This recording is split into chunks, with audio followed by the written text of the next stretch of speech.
Deixa eu compartilhar com vocês aqui agora uma palavra. Nós vamos começar uma série diante de tudo aquilo que nós estávamos conversando, né? Nos nossos encontros passados. E eu quero fazer uma série profunda sobre orfandade. Vou fazer uma série profunda sobre orfandade nesse encontro. Nesses próximos 6 encontros. E eu tenho certeza que serão momentos de crescimento, serão momentos maravilhosos. Tenho certeza que Deus vai falar com vocês. Falar sobre orfandade é uma das coisas que eu mais me identifico, porque eu vivi muito isso, apesar de ter um pai vivo. Apesar de ter um pai vivo, eu experimentei muito dessa orfandade espiritual, dessa orfandade ah, que não fala sobre você ter ou não um pai terreno, fala sobre como você processou, como você foi ensinado sobre paternidade. E uma das coisas que eu sempre ensino quando começo a falar sobre paternidade é: nós, enquanto pais, temos a responsabilidade de revelar a paternidade de Deus para os nossos filhos. Nós precisamos revelar a paternidade celestial para os nossos filhos. E no que isso pesa, pastor? Quando os nossos filhos não sabem qual é o ensino sobre ser filho, eles não vão conseguir entender quem é Deus e por que receberão certas coisas de Deus sem que Deus peça nada equivalente para eles. O Senhor nos dá sempre além daquilo que nós podemos devolver. E às vezes nós temos dificuldade para desfrutar da graça de Deus, dos planos do Senhor, de viver tudo que o Senhor tem para as nossas vidas, porque nós não temos um padrão de paternidade e nós não sabemos receber, nós não sabemos conversar, nós não sabemos descansar, nós não sabemos conviver com irmãos, né? Igual dentro de casa, quem tem irmão sabe, uma hora ou outra você se pega, briga. Ah, pastor, eu nunca briguei com meu irmão. Parabéns, você é um caso fora da curva. Eu tenho um irmão, a gente não é separado, mas a gente já discutiu muito. Hoje nós somos ok, tá tudo bem. Mas isso tudo é fruto de como a paternidade me foi passada. E olha que eu cresci dentro da igreja. O que nos leva a entender que não é o fato de você crescer dentro da igreja que você sabe que Deus é pai. Por que não? Tem gente que cresce dentro da igreja e não sabe que Deus é pai, sabe que Deus é Deus, ponto. Então, algumas coisas vão ficar claras no decorrer desses encontros que vão ajudá-los a entender o todo. E o primeiro ponto que quero compartilhar com vocês está em João, no capítulo 14, no verso 18. Mas antes eu vou orar. João, no capítulo 14, no verso 18. Mas antes eu vou orar para que a gente possa receber a presença do Espírito Santo aqui, que sei que sempre faz parte dos nossos encontros. E será de grande valia aprendermos com ele nessa manhã. Pai, obrigado por esse encontro. Obrigado, Espírito Santo de Deus, porque o Senhor nunca nos desamparou. O Senhor nunca permitiu com que ficássemos à própria sorte, à mercê dos nossos próprios desejos. O Senhor sempre esteve nos ajudando, nos mostrando, nos livrando, nos ensinando. E mais uma vez, Pai, vem sobre nós, vem nas nossas reuniões e faz aquilo que o Senhor precisa fazer. Alcança os nossos corações, transforma a nossa forma de pensar, a nossa forma de ver. Nos transforma, Pai, de dentro para fora, para que essa transformação possa ser vista e possa edificar muitas pessoas. Mais uma vez, Espírito Santo de Deus, eu agradeço, porque o Senhor nos ama. E esse amor revelado em Jesus naquela cruz é inseparável. Esse amor é indestrutível, esse amor não existe falhas. E nós estamos aqui, Senhor, para desfrutar desse amor, nós estamos aqui para crescer nessa graça, nesse favor. Então derrama sobre nós, Pai, mais e mais da Tua sabedoria, da Tua unção. Derrama um óleo fresco sobre a nossa cabeça, faz o nosso cálice transbordar e nos abençoa mais e mais, Pai. Assim te oro, te agradeço. Amém. João, no capítulo 14, no verso 18, diz o seguinte: não vos deixarei órfãos, voltarei para vós. Aqui você vê uma clara fala de Jesus quando ele está dizendo: olha, eu vou, mas perceba, eu vou e vou voltar. E nesse meio tempo, Jesus deixou algo muito claro: eu não vos deixarei órfãos. Ele não disse: eu não vos deixarei sozinhos. Eu não deixarei vocês... Não, ele usou o termo órfãos.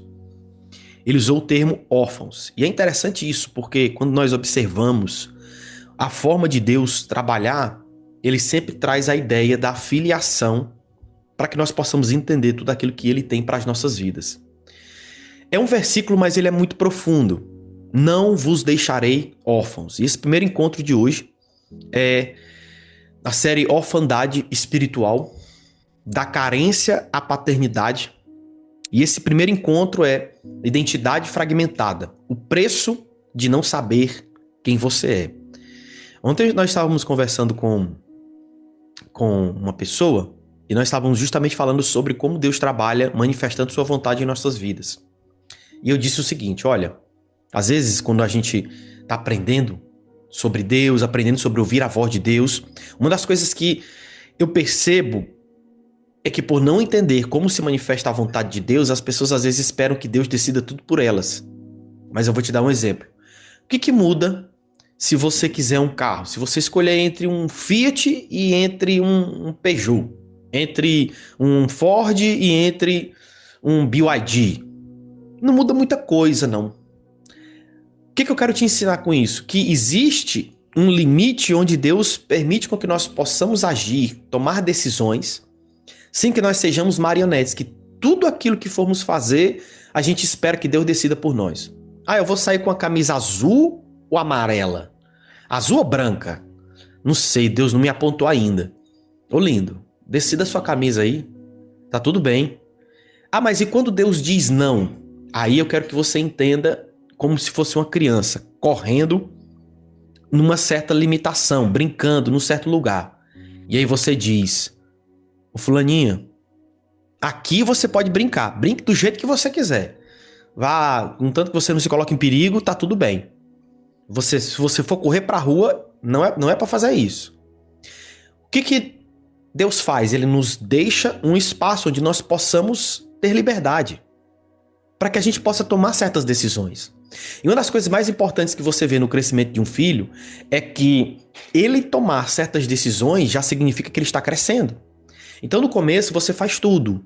Você banha, você veste, você faz tudo para ele.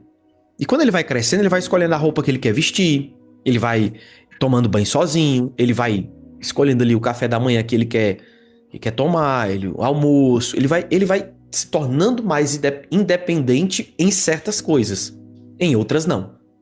O que eu quero te ensinar com isso faz parte de Deus trazer a você maturidade quando você aprende a decidir. Por quê? Porque isso significa que você se tornou alguém sábio para fazer isso. E nós estávamos trazendo, por exemplo, um relacionamento amoroso como um objeto de exemplo.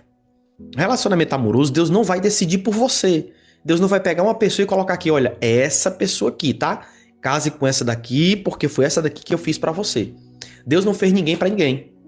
Mas o que o Senhor, ele me ensina? Ele me ensina sabedoria, princípios, discernimento de espírito, para que eu olhe para aquela pessoa e perceba certas coisas nela que estão além dos meus olhos podem ver. E nesse momento, eu sou guiado pelo Senhor em sabedoria para tomar uma decisão, mas não significa que só uma pessoa no mundo é capaz de me fazer feliz. O que eu quero te dizer com isso, nesse assunto introdutório? Eu vou fazer um apanhado geral para que a gente possa entender como é que Deus trabalha na nossa vida. Sou eu quem vai escolher quem eu vou casar. E cada sim que eu entrego carrega vários nãos, e cada não que eu entrego carrega vários sims. Quando eu digo sim para minha esposa, eu estou dizendo não para todas as outras mulheres. Mas o fato de eu casar com ela e ela casar comigo significa que ela é a única pessoa capaz de me fazer feliz e vice-versa? Não. Mas nós escolhemos e Deus, ele traz um poder tão grande sobre a escolha que você se torna um não com quem te deu a luz, mas com quem você escolheu passar a vida. Então você é um com a pessoa que você escolheu, porque isso é um compromisso muito grande. Quando Paulo vai nos ensinar que nós fomos adotados, é porque naquele contexto o pai poderia abandonar o filho biológico, mas ele nunca poderia abandonar o filho adotado. É interessante isso. Então, se eu tivesse a Vani, por exemplo, eu poderia abandoná-la. Mas se eu, porventura, adotasse outra criança, colocasse dentro da minha casa e fizesse dela minha filha, eu não poderia, por lei, abandoná-la. Ou seja, o filho que você teve, você não escolheu ter, né? Ele veio da forma que veio. Mas o filho que você adotou, você escolheu ele. Então, naquela época, a lei romana era assim. E o que Paulo trouxe o entendimento de filhos adotivos, né? Que foram enxertados ali pela adoção.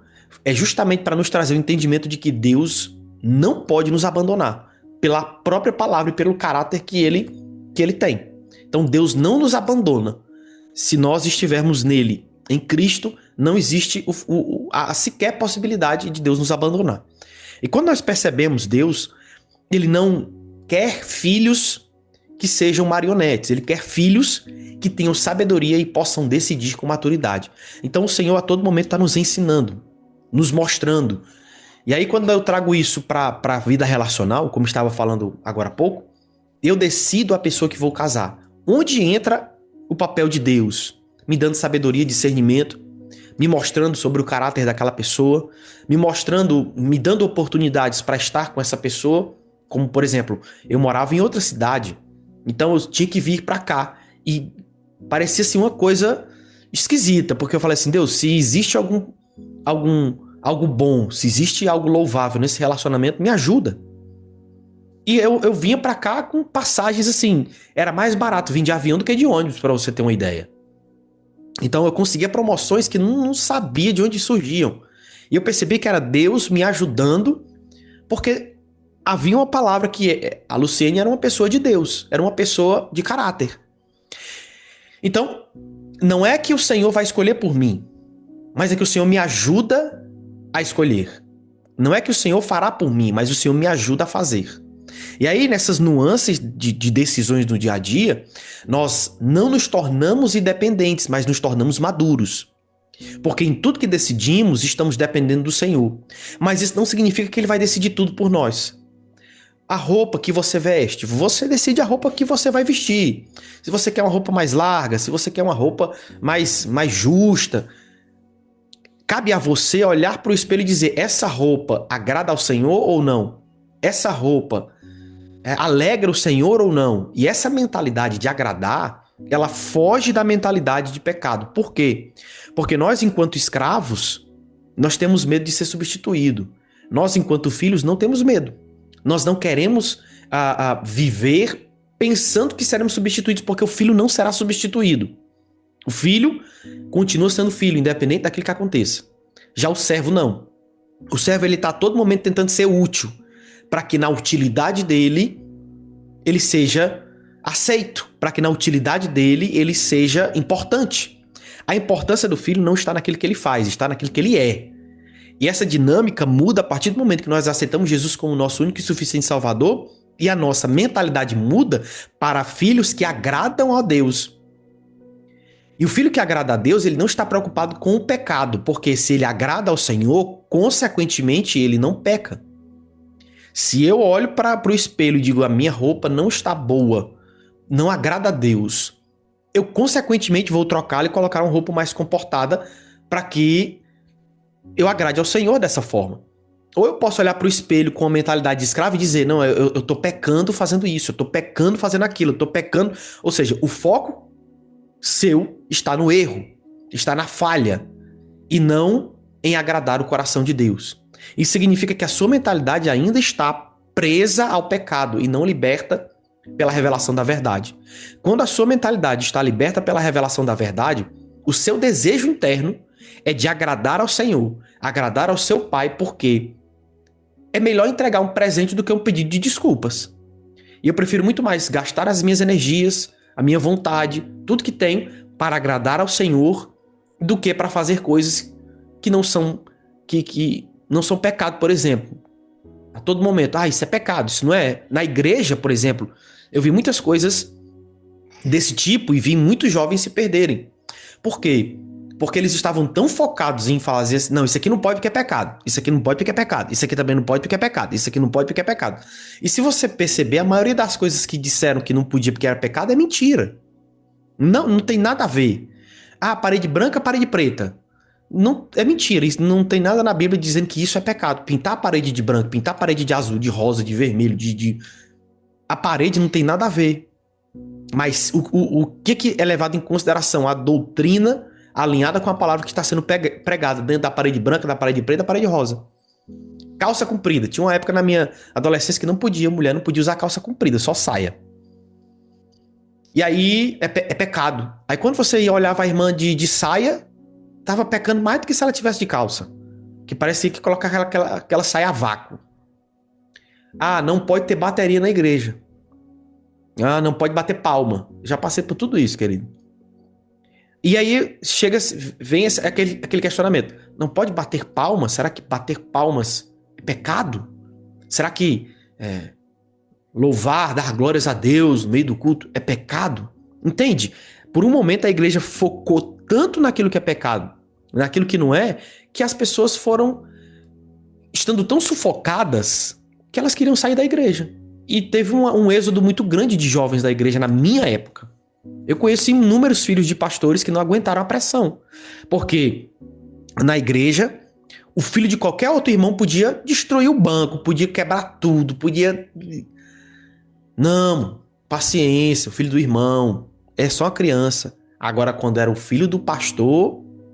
Ah lá, ó, filho do pastor, tá vendo? Menino velho desobediente. Ô menino velho fresco. E começava a acabar com o menino. Então, chegou um ponto em que eles não aguentaram a pressão e foram para o mundo. Porque a própria igreja se tornou um carrasco. Quando não, viam seus pais dando mais vida pela igreja do que pela própria família. Pastores em depressão. Aí o cara olhava pro pai dele. Em depressão. Estado emocional crítico. Sozinho. E assim, cheio de problemas. Ele fala assim, cara, a última coisa na minha vida que eu quero ser é pastor. E aí o cara cresce revoltado. Ele cresce assim, com uma ideia completamente deturpada. Mas por quê? Porque a mentalidade que ensinou certos princípios trouxe mais julgo do que revelação. E aí todas as vezes que o ensino traz mais julgo do que revelação, o povo vai ser suprimido por causa de regras. E aí começou-se a ser entendido pela grande maioria, que até mesmo pelas igrejas mais tradicionais, que você não pode se manter inflexível. Porque, por exemplo, o povo de Deus não pode festejar, isso é pecado. Cara, quando você olha o povo judeu, é o povo que mais festeja. Festa de casamento dura uma semana. E na época de Jesus, por que você acha que havia um desespero no primeiro milagre de Jesus, quando era para transformar água, quando ele foi transformar água em vinho? Porque naquele momento, se o vinho acabasse no casamento, a sogra podia processar o noivo. Então, você percebe que a festa judaica, ela é uma festa muito comemorativa. Claro, nada que embebede, que a pessoa fique lá caído, né, alcoolizado. Não é sobre isso. É sobre festejar, alegria, comunhão. Então, o povo de Deus, ele é um povo festivo, né, que gosta de estar junto e comemorar e celebrar. Mas muitas vezes a religião acabou com isso. Isso passou muito por pontos sensíveis, onde a gente olhava para um Deus de forma fragmentada. Não via a paternidade de Deus, não crescia tendo entendimento de quem Deus é. E a gente estava tão amarrado à religiosidade que eu não aprendi a ser obediente. Eu aprendi a obedecer. Por quê? Porque na minha época, se o cara caísse de moto, era Deus castigando ele. Se o carro dele batesse, é porque estava com pecado oculto. Se ele tivesse algum problema financeiro, porque estava traindo a mulher dele. Era sempre uma desculpa para alguma eventualidade que acontecesse na vida. E às vezes nem era por isso. É porque o cara foi fechado mesmo no trânsito. E bateu. Pronto. Eventualidades que acontecem na vida. As pessoas têm uma explicação. Não, aí, tá vendo? Não tá em santidade. E aí depois era uma galera... Rapaz, foi uma época assim... boa, mas ao mesmo tempo difícil. Boa porque tive muitos momentos bons na minha adolescência. Mas dentro da igreja foi bastante complicado. Porque era uma religiosidade que nos prendia tanto que não nos ensinava sobre paternidade. Nos ensinava sobre regras. Você tem que ficar aqui porque senão Deus vai te punir. Deus vai te pegar. Deus vai te mandar pro inferno. Deus vai isso. Você vai ser endemoniado. E aí você acaba deixando de desfrutar Deus Pai e desfruta de uma religiosidade que tenta prender você dentro de dogmas e conceitos assim que não são verdades, são apenas uma ilusão, que a gente nunca vai conseguir explicar a graça de Deus em nossa vida. E as pessoas utilizam muito a religião para isso. Ah, eu vou fazer tal coisa para Deus me dar tanto. Não é assim que as coisas funcionam. Então, a falta de entendimento sobre a paternidade de Deus nos faz aceitar muitas outras coisas. Talvez existam pessoas que precisam de uma regra mais forte. Por quê? Porque às vezes é uma pessoa que está vencendo o alcoolismo, por exemplo. Ela precisa de uma regra um pouco mais forte para poder ela permanecer. A pessoa que está vencendo a pornografia, você precisa estar ali mais junto para poder ela vencer isso. Mas existem coisas que se não houver uma liberdade, uma leveza, você não chega no final. Você não aguenta. Eu já vi pastores tirando a própria vida. Eu já vi pastores indo para psiquiatra. Eu já vi pastores perdendo a família. Mas muitos. Por quê? Porque há um ensino sobre o pastoreio que traz mais peso do que o fardo de Jesus que é leve. Aí você lê na palavra: troque o seu fardo por fardo de Jesus que é leve. Mas a própria igreja, o dogma, a religiosidade coloca um fardo tão grande em cima do cara que o cara não aguenta. Então é uma coisa que eu vi e olho, não só a favor desse tipo de religiosidade, assim como não sou a favor de um neopentecostalismo que você pode tudo porque Deus já perdoou tudo. Não gosto de extremos, porque para mim quem tá no extremo é extremista. Não gosto de extremistas. Para mim existe algo muito claro. Querido, você pode tudo, você só não pode pecar. Perceba, a Bíblia fala isso. Você pode tudo, você só não pode pecar. Onde é que a Bíblia fala isso, pastor? Veja como é que Deus fala com Adão. Adão, você pode fazer tudo aqui, só não pode comer aquele fruto ali. O que Deus estava falando para Adão? Adão, faz o que tu quiser, lindo. Você só não pode pecar. Mas Deus não colocou uma cerca ao redor da árvore para que ele fosse impedido de comer, mas para que ele escolhesse não comer. Isso é uma grande diferença, onde Deus revela o seu amor. Quando deu para Adão a possibilidade de escolhê-lo. Isso é amor. É amor. Ah, por que Deus colocou a árvore lá? Porque se ele não tivesse colocado, eu nunca saberia se Deus me ama ou não. Porque não existe liberdade, não existe a possibilidade de outra escolha. Ah, por que eu tenho que escolher a Deus e não escolher os meus próprios desejos? Porque você percebe que o fato de você poder escolher a Deus, já significa que Deus te ama. Porque com a soberania que ele tem, com o poder que ele tem, ele só te obrigaria a escolhê-lo e pronto. Mas isso não seria amor, isso seria controle. Então, Deus deixou a árvore lá, sem nenhum tipo de cerca, para que Adão escolhesse não comer e assim obedecer a Deus. Você pode fazer tudo aquilo, lindão. Você só não pode pecar. E aí você percebe que o medo vem depois do pecado. Em nenhum momento você vai ver que Adão tinha medo. Quando Adão pecou, eu tive medo. Você vai perceber que, por que tu tá aí, rapaz? Eu tive medo. Por que você teve medo? Sabe? Eu fiquei perguntando, mas por que Adão teve medo? Por que eles tiveram medo? Porque o medo, ele nasce dessa consequência da desobediência. O medo, ele nasce dessa desconexão com Deus que havia sido restaurado no Éden. É por isso que nós aprendemos que o amor lança fora todo medo. Porque onde há o amor muito bem estabelecido, o medo ele vai se esvaindo aos poucos. Quando você tem uma mãe, por exemplo, muito presente na sua vida, certos medos você não tem. Medo de ser abandonado, medo de não ter ninguém. Não, sua mãe está sempre ali. A Vani, ela é muito pequena, mas ela tem uma convicção. Quando ela tá comigo e com a Luciene, ela tá segura. Tá bem. Aí quando ela, às vezes, fica aqui sozinha, só pra eu ir embaixo, pegar uma encomenda e voltar, ela já fica com medo, porque tá longe. Então, isso reflete muito no começo de todas as coisas. Isso é apenas um apanhado. Nesse primeiro encontro sobre a identidade fragmentada, o preço de não saber quem é, toda crise de identidade é, antes de tudo, uma crise de paternidade. Por quê? Porque primeiro você é filho e depois você descobre que filho você é. Primeiro você é filho e depois você descobre que filho você é. Imagina um pai que tem 3 meninos. Um é mais agitado, outro é mais calmo, e outro é calmo do calmo do calmo. Todos eles são filhos de igual forma, só que possuem características diferentes, personalidades diferentes, formas diferentes de reagir às coisas.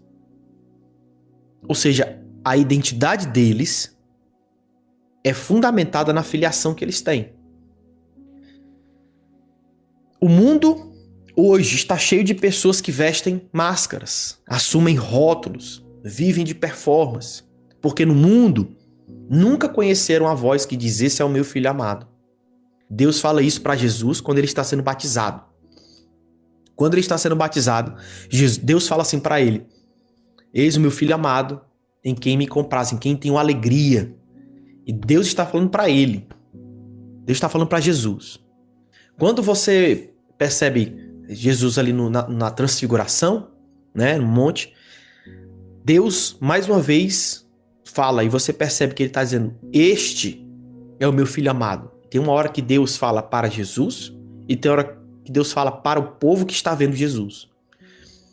Isso é muito claro, porque às vezes Deus fala para nós que nós somos filhos e fala para aqueles que estão ao nosso redor: esse é o meu filho. É igual quando você está num aniversário de criança, por exemplo. Ô Raulene, quem que é teu menino? Meu menino é aquele dali, olha para ele. Nossa, Raulene, parece contigo mesmo. É só uma analogia para você entender. É isso que Deus estava fazendo. Numa situação ele estava falando: você é meu filho amado. Na outra ele estava apresentando o filho dele para aqueles que estavam lá. Porque afinal de contas foi esse o papel de Jesus, não é? Veio revelar o Pai na figura do Filho. Porque no fundo, nunca conheceram a voz que diz: esse é o meu filho amado. A orfandade espiritual não começa com a ausência de pais terrenos. Começa com a ausência de uma revelação do Pai Celestial. Então, veja, às vezes você pode ter pais e não entender o que é paternidade. Foi o que eu falei para vocês mais cedo. Então, não é sobre não ter pai, é sobre não ter a revelação do Pai Celestial. E às vezes a gente não tem a capacidade de aprender o que é isso cedo. E a gente aprende tarde e paga um preço muito caro por isso. A palavra grega usada em João 14:18 é órfãos, que significa sem pai, desprovido de proteção, abandonado. Um órfão espiritual pode até estar dentro da igreja, mas se não ouve a voz do pai, vive como um fugitivo emocional. Ele busca aprovação onde já deveria viver a partir da aceitação. O jardim onde a orfandade começou. Preste atenção nisso. Tudo começou em Gênesis 3, quando Adão e Eva pecaram. A sua primeira reação é se esconder. Eles fogem da presença de quem os criou. E Deus pergunta: Adão, onde estás? Não era uma pergunta geográfica, era uma pergunta de identidade. Antes da queda, eles andavam nus e não se envergonhavam.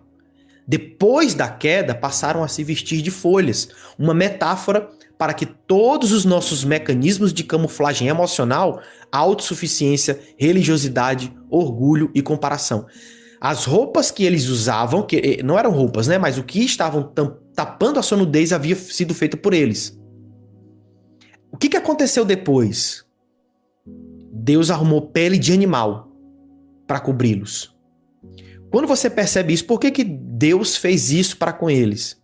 Porque para que eles fossem vestidos com a pele de um animal precisou ser sacrificado. Aquilo já estava apontando para o que Cristo outrora viria a fazer. Ele nos dá vestes novas. Pronto, pelo sacrifício de Jesus, nós recebemos vestes novas. Nós temos uma nova filiação, nós temos uma nova identidade em Cristo. Então, no Éden, você percebe o apontamento disso quando Deus não deixa com que o homem se vista com aquilo que ele achou que caberia, que serviria. Deus os veste com peles de animais que representam esse sacrifício que acontecerá depois. Você percebe que o povo de Israel depois precisa sacrificar animais uma vez por ano para a expiação de pecados. E depois você olha que foi Jesus Cristo, o Cordeiro de Deus, né? Sacrificado, imolado pelos nossos pecados. A perda da identidade é sempre acompanhada pela tentativa de criar uma versão artificial de si mesmo. A perda da identidade é sempre acompanhada pela tentativa de criar uma versão artificial de si mesmo. A queda não destruiu apenas o ambiente externo, mas a consciência interna. Não foi apenas a perda do lugar no jardim, mas a perda do entendimento de quem é.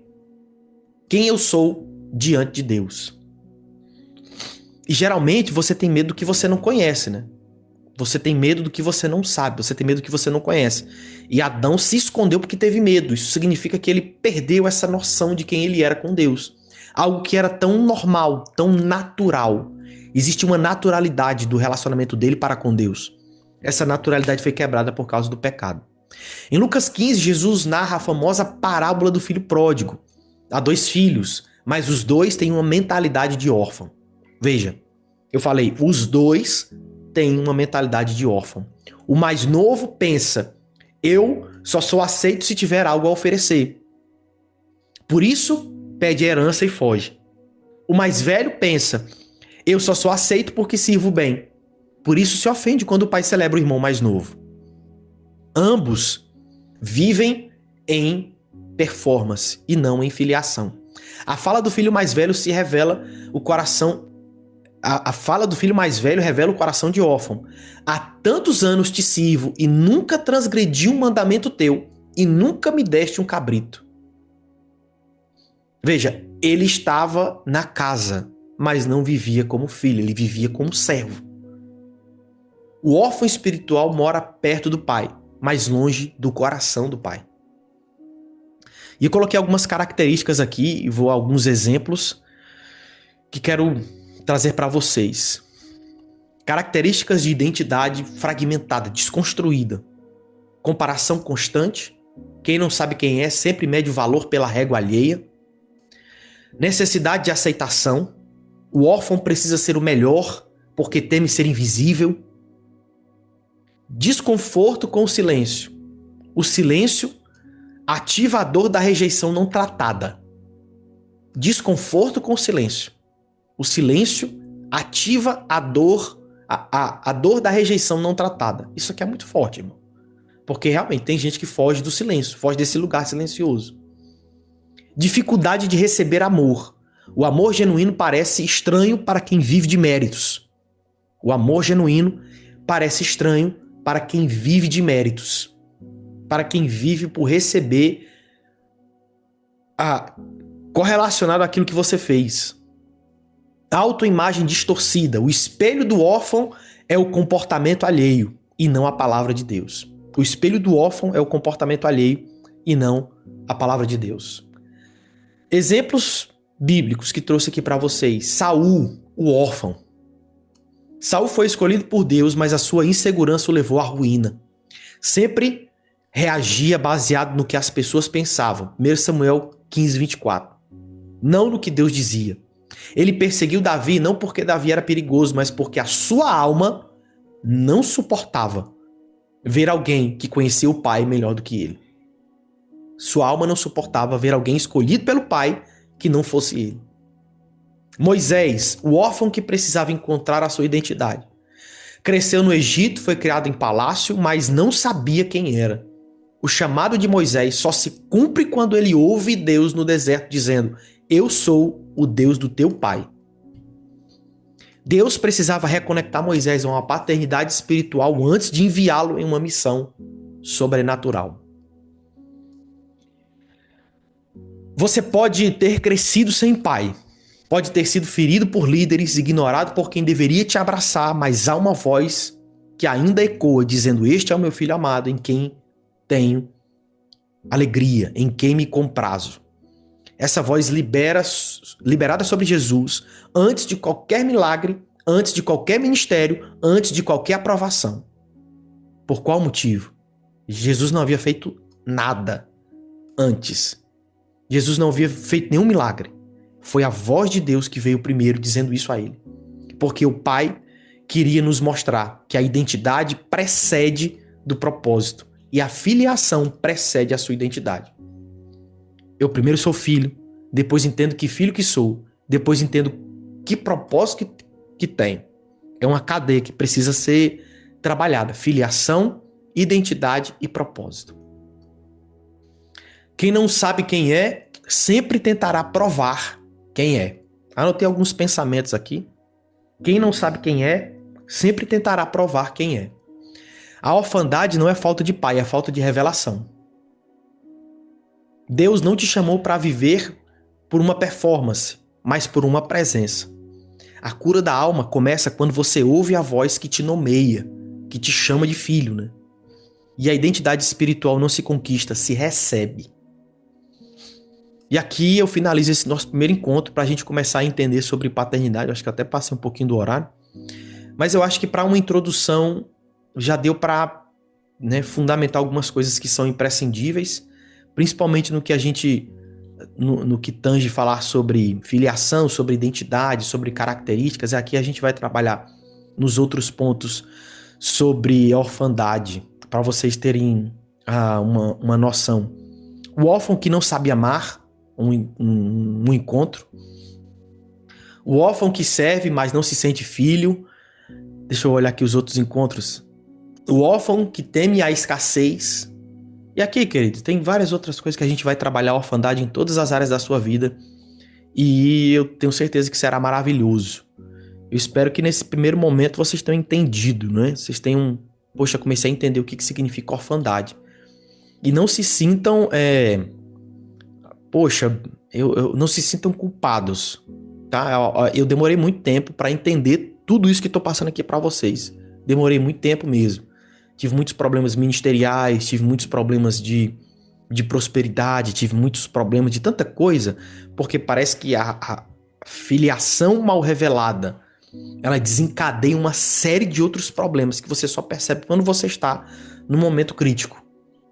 E aí, irmão, aí a gente vai seguindo, empurrando com a barriga.